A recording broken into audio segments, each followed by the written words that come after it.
Boom! What you guys are about to see with this next episode is a piece of work that I did in conjunction with Angstadt Arms. And it's all about, the title is perfect, Man of Peace. It's about being a professional protector, but also being a protector by nature and by trade. It's about what I do as a professional when I have a client coming in town and how that crosses over into what we do as just people that value the art of protection. This episode is extremely powerful.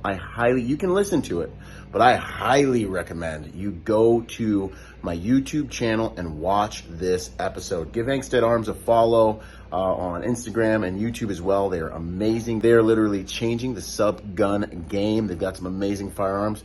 We are definitely kicking it together, but I want to encourage you, if you're gonna check this episode out, you can listen to it just as easily on YouTube. Go to my YouTube channel, listen to the episode, watch the episode there. It's extremely captivating. It's not as long as a normal episode. I think it's like 22 minutes from start to finish, and I promise you will be blessed. And this was, and maybe one of, if not my favorite pieces of content I've ever been a part of. So love you guys. Let's make this world a safer place by helping good people to become more dangerous. Byron Rodgers, protector by nature and by trade. If you haven't, hey, don't miss our symposiums. Go to protectorsymposium.com. If you're a professional protector, go to epspecialist.com. And civilians, if you want to learn how professional protectors protect so you can protect your family, we've got some amazing courses that are really changing the game. All right, you guys. Love you guys. Enjoy this episode. It is truly from the heart.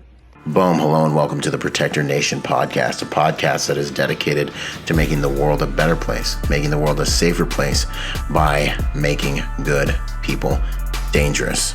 In this podcast, we're going to study and understand what it takes to protect your family, to protect your loved ones, because we all know that you have a few basic needs, food, water, and shelter, but you also have the need to protect those things. In a world and society where evil runs rampant and is sometimes left unchecked, learning how to protect yourselves and your loved ones is becoming more and more important. And so we strive to raise the level of accountability to those who would do evil on this planet by making sure that the sheep, that the flock, is more well-versed in protecting themselves and their loved ones. If that sounds interesting to you, then sit back and enjoy the show out.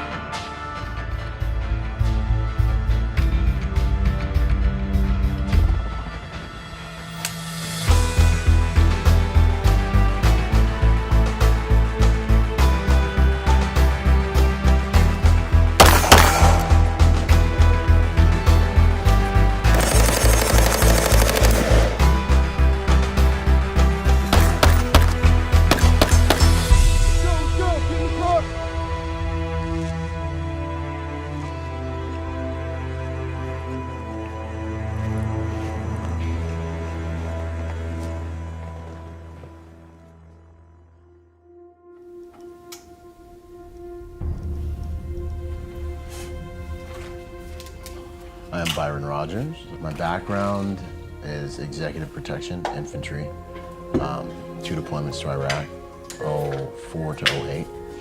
And then at age 21, I got into executive protection as a professional bodyguard at the international level for going on roughly 15 years. What experiences led you down the path where you are now? I've always known that I was going to be a protector. I've always had like warrior DNA. As a young man, I used to ask God how I can serve the world as a warrior for good. And he's always been faithful to give me a task. When I was younger, it was just sticking up for kids on the playground. When I got into the Marine Corps, it was really obvious, making sure my guys got back and being who they needed me to be on the battlefield.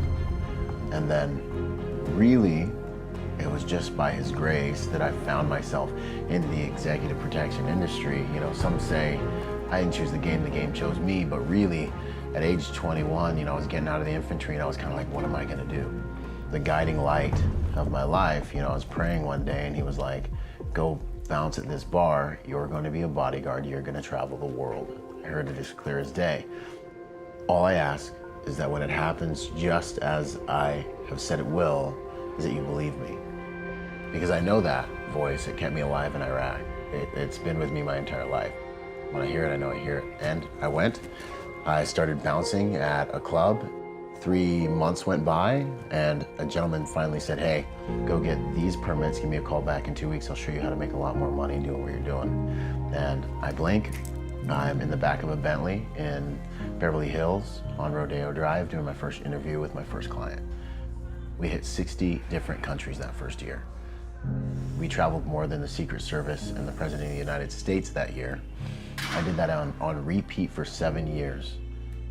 I broke free. I wanted to live kind of a normal life and not be in hotels every single night and not on private jets. Would start my own business. Built my career from the East Coast all the way up in the executive protection industry, contracting myself out to like 6 different countries. Worked every client demographic the industry has to offer. So it was a very organic experience, and that's why I always say that I'm a protector by nature and by trade, which is, it's beautiful to be congruent and authentic in what I do for a living. If I can relax under this type of stress, then I can be relaxed in life. And that's what I'm training.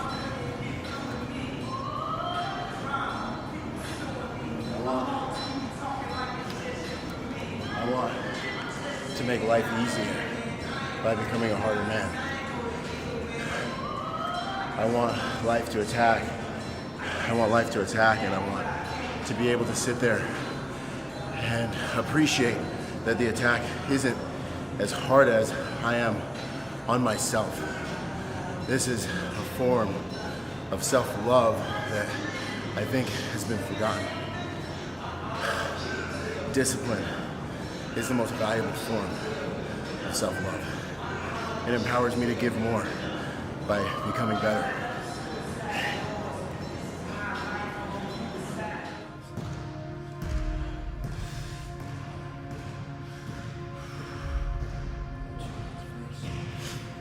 Fatigue makes cowards of us all.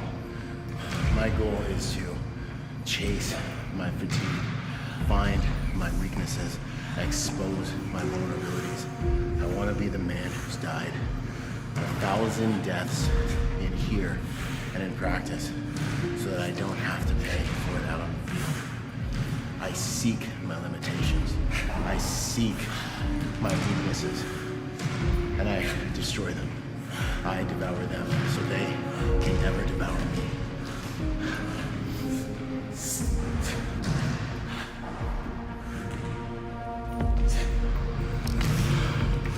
It's an honor to have strength. I thank God for that. It's an honor to be able to cultivate that strength. I thank God for every opportunity I have to cultivate strength. I ask Him for help in order to do the hard things, but this is a result.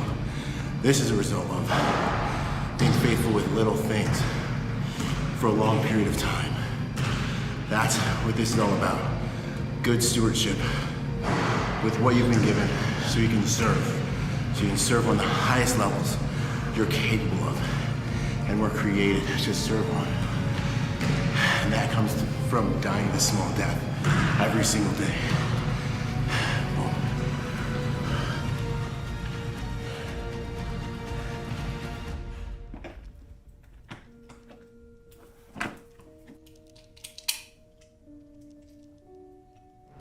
So this is a transitional space right here. This is where 90% of attacks take place, you know, when you're going from one safe location to another. So I go from the hotel to the car, I go into an environment like this, I'm surveying the landscape, looking for who's looking at me, making sure everyone in the area has an alibi, looking for a baseline, looking for anomalies. This is where you must be paying attention, right?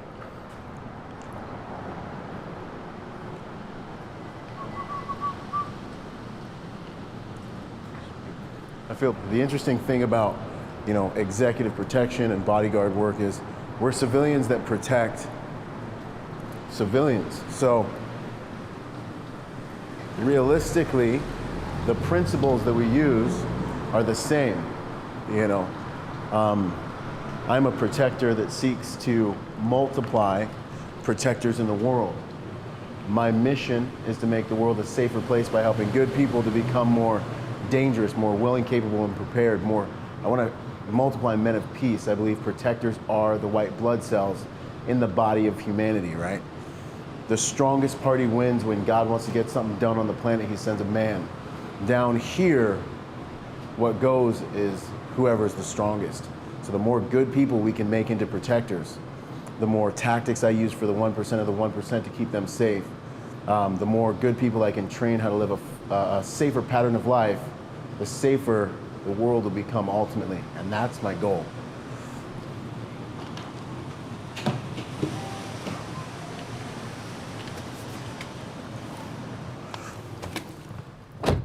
So what are you doing right now? Right now we're doing some advanced work, a little route recon selection of the safest route, ideal route, alternate routes. Gonna go and take a look at locations that we're gonna hit with the client package. Really, I just wanna get eyes on everything. I wanna get eyes on the streets the day of the operation to make sure that there's no construction, nothing out of the ordinary. I'm also doing just a little kind of surveillance on the environment. I'm trying to get a feel for the environment, trying to understand like the social baselines, what people are wearing, what they look like in their environment when everything's normal. This is gonna help me recognize any anomalies in that environment when I'm there with my principal, with my protectee, understanding what the roads look like, knowing the turns, and then selecting alternate routes. If for some reason a primary route's blocked, traffic flow is changed during the day, anything like that, I have, a primary, secondary, tertiary, and just an overall understanding of the terrain. So I'm at the third location. A lot of what I'll do sometimes is just kind of pretend like I'm a tourist and I don't really know where I'm going. Look at my phone a little bit, get eyes on things, look a little bit lost. Because like I said, I don't really want to alert people to what I'm doing. I'll take shots of things, but I'll take selfies of things. But I don't want to disturb the baseline while I'm extracting the information I need to really walk with confidence with my principal as I'm going through these environments. It's really big for you to know exactly where you're going and have a plan. People pick up on your vibe, they pick up on your energy. If you're stressed out, they're stressed out. The less confidence you have, the less confidence they will feel in you. So the advance work is ridiculously important.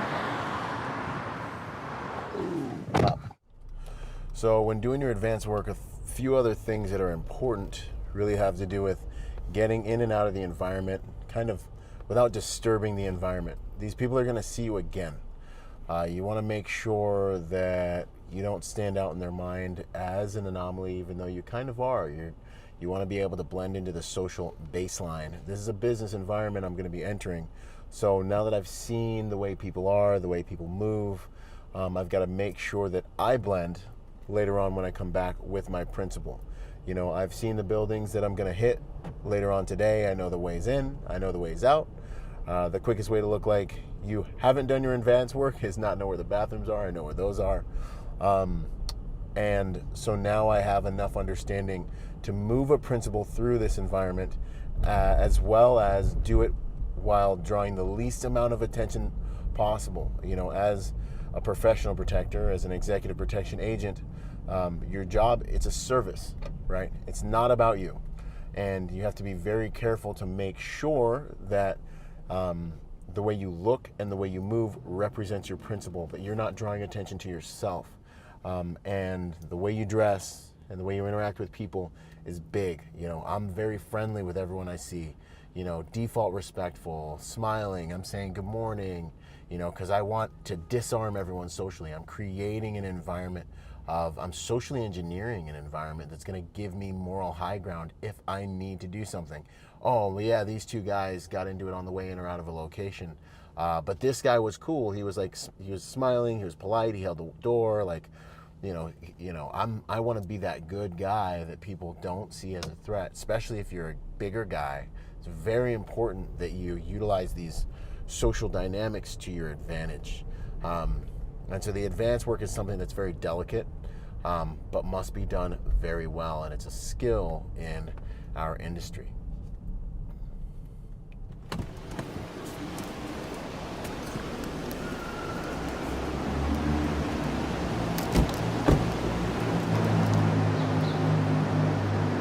So this is a choke point.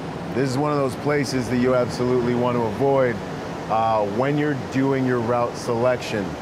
These are easy spots for you to get blocked into, and the enemy can create what we call a kill box in here.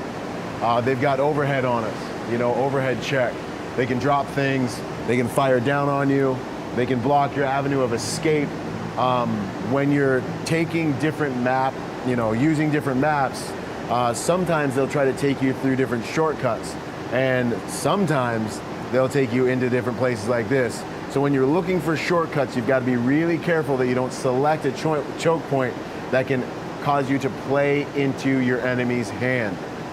This is one of the main things you want to avoid when it comes to route selection. This is where everything can happen, and you can lose control of your operation. You lose control of mobility when you don't want to lose control of mobility. They have taken control. If you lose control of your mobility, you lose control of your operation, and they have taken control. At that point, you've got to fight your way out. Once vehicles stop moving, they become coffins. Keep that in mind. Failure is often used as a marker for improvement. How does failure work in the EP realm? Failure is one of the most beautiful things in my everyday life. I chase failure. I'm intimate with failure. I wake up in the morning and I need to know how weak I am, and I need to know how strong I am at the same time. I need to get underneath the weight. The weight's the one thing that's not gonna lie to me. 315 pounds, always gonna be 315 pounds. Where will I be when I show up that day? Will I be stronger because I was diligent and I was a good steward with what I was given? In executive protection, it's very dangerous because something that can hurt guys is we live in these really beautiful environments, private jets, hotels, everything's awesome, and things hardly ever go wrong. Maybe you never get attacked, and years go by and you can think you're good because there's no overt failure, when in all actuality, you just haven't been attacked yet, right? So we have to chase failure in training. You have to put yourself in environments where you're gonna actually be tested. I don't care if you were Special Forces, I don't care if you were a Navy SEAL, I don't care if you were retired law enforcement. I wanna know what you can do today. And I wanna know that you've been diligent so you know what you can do today if we get attacked today. And if you're really a warrior, you're gonna be about that life. You heard what I said and you're like, that's all that matters, right? I respect you for what you've done, but what can you do today? So we chase failure in training. I wanna put you in scenarios when we're training with you that are gonna break down the tools you have so you can build them back stronger. Failure, I've learned far more from pain than I've ever learned from pleasure. Failure is an appropriate part of the process of personal evolution. We seek failure on a daily basis in order to know that we're as advertised and that we are getting better. Gun, gun, gun!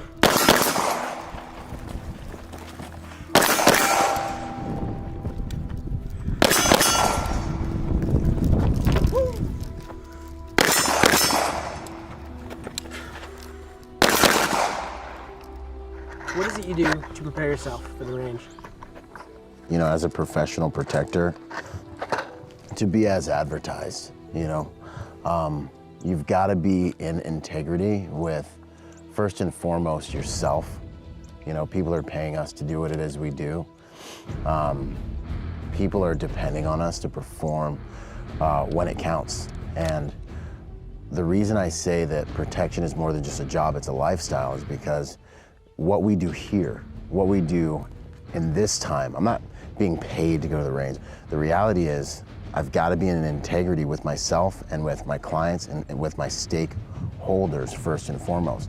But then to zoom out, personal protection, the ability to utilize the tool of violence in order to save life and change human behavior in the moment when something devastating might be happening, when evil people try to superimpose their will. That skill, that ability is what stands between the innocent and evil, And so in order to be a righteous protector, someone who's in right standing with who we are on this planet, this is what's necessary. I am a man of peace. And I think realistically, being a man of peace has been kind of castrated. Like, yeah, I'm a nice guy. I'm probably one of the nicest, most loving people that you'll meet. And I'm fueled by love. That's what this is about. I hate war. I hate violence. But I understand that in order to maintain and protect that on this planet, where physical ability is what tends to reign supreme, power is what tends to reign supreme, I have to be able to bring these tools to bear in order to really sustain the light on this planet. And that's why I live to multiply protectors in this world, because protectors are the white blood cells in the body of humanity. So here we are. Gun, gun, gun! Get down, get down! Let's go, get in the car! What is your approach to life? What is the first thing you think of when you wake up? Every day I wake up, I go to war. I fought in a war. I know what it's like to go without sleep. I know what it's like to go without food. I know what it's like to wonder if you're gonna live to see tomorrow. I went hard when I was in war. I also felt at home. I also felt like this is what I was created for. And now, leaving that can be like feeling like a Lamborghini stuck in a school zone for the rest of your life. Like, it's this crazy purgatory. And for me to keep that warrior spirit alive, I can't unsee what I've seen. I can't unbecome what I am and who I am. And so for me, it's such a beautiful thing to have a fight and something to spend myself in, and spending myself in a higher purpose, right? This is what warriors do. Warriors serve on higher levels. I become formidable. I become stronger. I become faster. I become smarter. I become more efficient. I acquire and amass more power so I can make higher quality contributions. The word samurai means to be in service, to be a servant. And so I go to war to serve those around me. Every single day, I'm fueled by love, right? And this is the most powerful fuel. And it's something that not only am I willing to die for, but I'm willing to die on a daily basis for. And I think that is really, it's something I talk about in my book, Finding Meaning After the Military, because that's what saved my life. The warrior in me is still alive. It isn't eating me alive, because I've found a war, a beautiful war to pour myself into, to die for weaker versions of myself, to die for every single day. So when I wake up at 4 a.m. and it hurts every single time, it's beautiful, because I know that pain means I'm in the right place to grow and to make higher quality contributions.